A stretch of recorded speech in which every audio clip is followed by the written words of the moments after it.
बहन और भाइयों, आज जब मैं बुंदेलखंड आता हूं और बुंदेलखंड की प्रगति को देखता हूं, अंतःकरण से प्रसन्नता की अनुभूति होती है। मुझे अंतःकरण से प्रसन्नता होती है। मुझे याद है आज से 9-9.5 वर्ष पहले जब मैं पहली बार बुंदेलखंड आया था और बुंदेलखंड की स्थिति को मैं देखा था।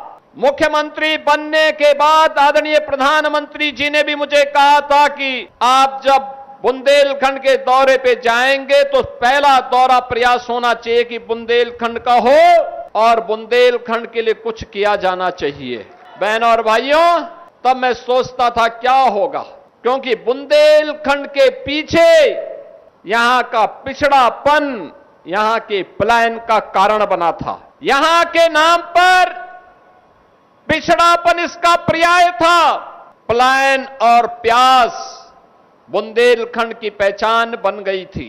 बुंदेलखंड में कहीं भूमाफिया, कहीं खनन माफिया, कहीं लैंड माफिया, कहीं सैंड माफिया, कहीं वन माफिया और कहीं पर डकैतों का आतंक इस कदर साया हुआ था कि किसान भी अपने खेत में जाने से डरता था। बहनों और भाइयों, ये पाठा का क्षेत्र डकैतों के फिरौती और वसूली का माध्यम बन गया था।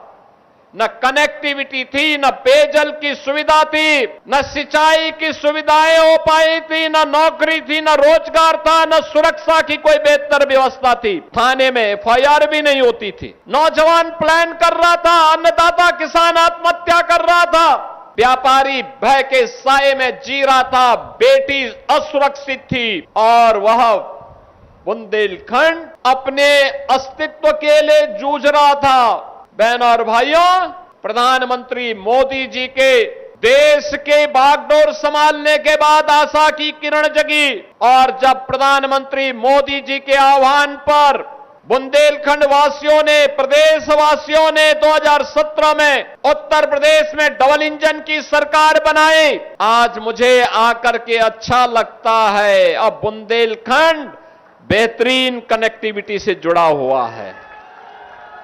पेयजल की सुविधा तैयार हो रही है। हर खेत को पानी की सुविधा प्रदान करने की कार्रवाई आगे बढ़ रही है। अब जब सरकारी नौकरी के विज्ञापन निकलते हैं और फिर नियुक्ति की प्रक्रिया पूरी होती है तो नियुक्ति पत्र वितरण करते समय मैं देखता हूं कि हमारे बांदा के नौजवान भी नियुक्ति पत्र प्राप्त करते हैं। जो कभी सपना था आज वह साकार हो रहा है। उस सपने को साकार किया है डबल इंजन की भारतीय जनता पार्टी की सरकार ने। और उस सपने को साकार करने के लिए अगर श्रेय किसी को दिया जा सकता है तो आप सभी जनता जनार्दन इसकी हकदार है, क्योंकि आप ही ने प्रकाश द्विवेदी को भी जिता के भेजा है। आप ही ने रामकेश निषाद को चुनाव जिता करके भेजा है। आप ही ने श्रीमती ओम मणि वर्मा को चुनाव जिता करके भेजा है। और जब ये लोग आपकी पैरोकारी करते हैं, योजनाओं को लेके आते हैं, अपनी विधानसभा के विकास के लिए रुचि लेते हैं, तो वह विकास का कार्य भी होता है, सुरक्षा भी मिलती है, बुंदेलखंड डकैतों से मुक्त भी होता है, माफिया मुक्त, कर्फ्यू मुक्त, उपद्रव से मुक्त और विकास की नई नई योजनाएं बुंदेलखंड में अंदर आती हुई दिखाई देती है।